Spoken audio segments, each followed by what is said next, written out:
Already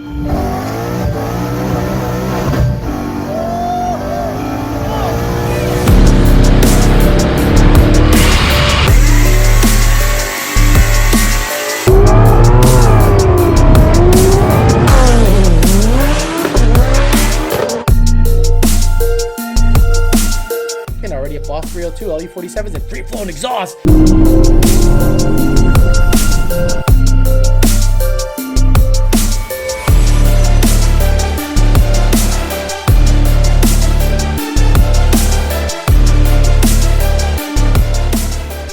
Hey guys, it's Alex, and I am making this video because apparently a lot of you are not aware that you can configure the N gauge to show whatever value you want. And a lot of people are either not aware of it or they don't do the due diligence to actually look up how to actually manipulate this thing. So let's go to the gauge screen, because a lot of people ask me the same thing.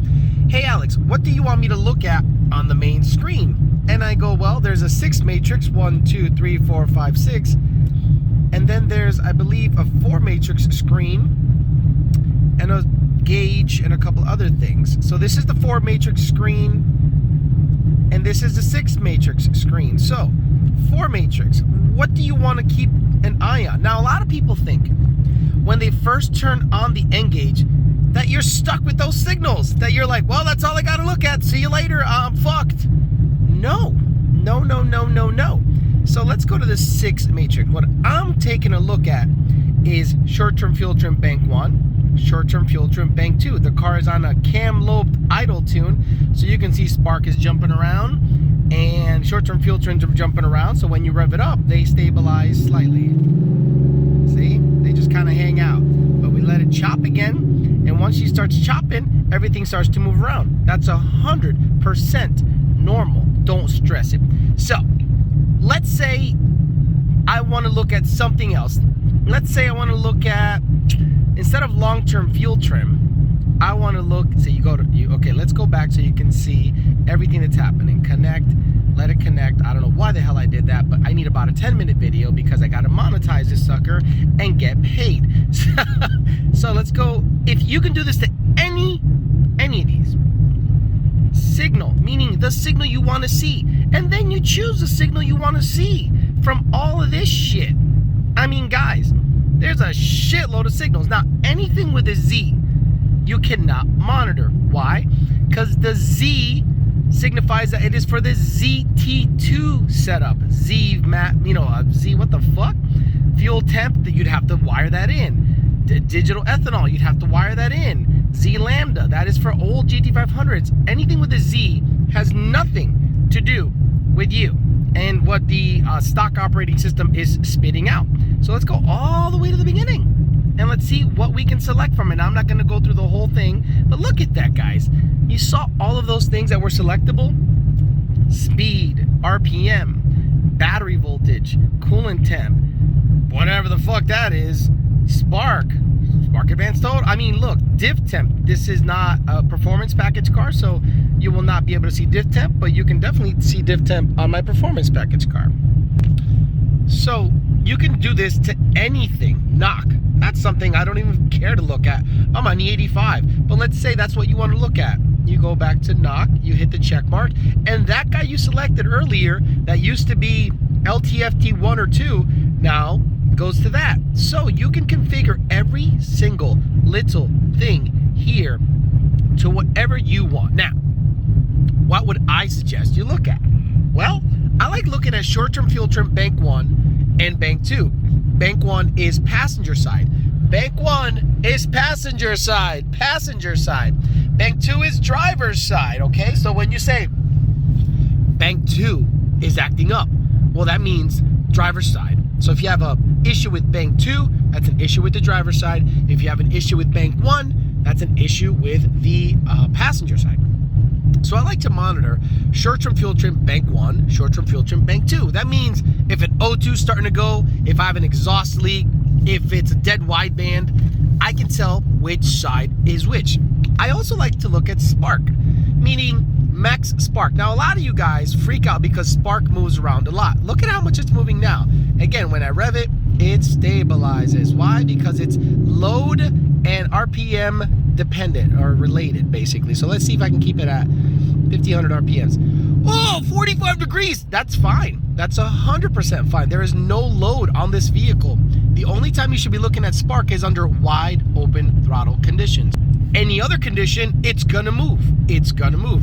Output shaft speed, OSS, that's not something you should look at. So I think short-term fuel trim, bank 1 and 2, spark advance, you should see the long-term fuel trim to make sure that there's not a long-term correction, meaning an average correction that's taking place over a long period of time. So on the 4 matrix screen, you could do like a race stuff. Let's say you're racing and you want to see everything really clearly.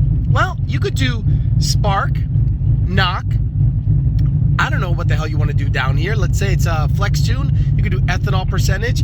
Here you could say inlet air temperatures. But guys, I mean, inlet air temperatures on NA cars are pretty much that right there, inlet air temp. If it's a blower vehicle with a broken out math, meaning you have a harness that makes your IAT now the blower temp, well, that still will be inlet air temp. Now, these other 2 screens I really don't care for, but this one is gear commanded, right? Right now it's commanding first gear. When I'm driving, these will actually go up in the gear, and that'll actually tell me when I'm commanding the gear, and the lights will change color based on that. How do you do that? You could click on that guy and you could see when you want that light to come on, okay? Plain and simple. So what'll happen is it'll be first, second, third, fourth, fifth, sixth. That's how I have it set up on my Ngauge. You can do that. You can do that 100%. And if you want to, determine what these guys do, well, you pick this guy and you select the signal that you want to change that to. Very, very simple. A lot of people ask me, what do you look at? What do you see? Blah, blah, blah, blah, blah. Now, this guy is probably useful if you have an old swap vehicle and you want to see your mile an hour. Now, a lot of people tend to go, well, I don't have a digital speedo, or I have a GPS enabled, kind of speedometer in my swap vehicle. Oh, here we go. So let's do vehicle speed, high resolution. And this guy will actually move based on your speed. I chose the wrong one, so I chose that one incorrectly. So let's go to the big one. Again, touch the big one. And you can change that to speed or whatever you want to see. That's right here, bam. And it should show mile an hour now. It should change to mile an hour. Perfect.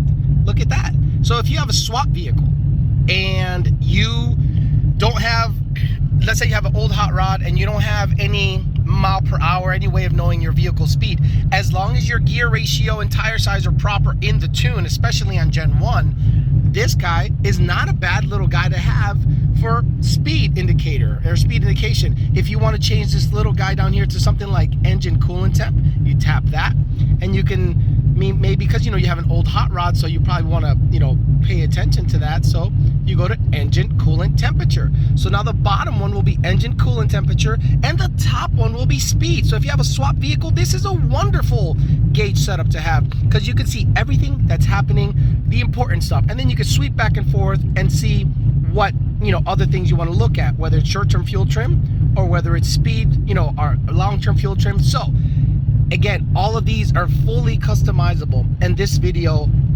if it doesn't let you give you a good indicator of how to change stuff, you probably need to just take this guy. The biggest mod I tell people is take this guy, open up your glove box, and put that bitch in there. Because if you can't do what I just did and understand what I just said simply, this is overkill technology for you, but I guarantee you have an iPhone in your pocket. Thanks for listening, guys. Talk to you later.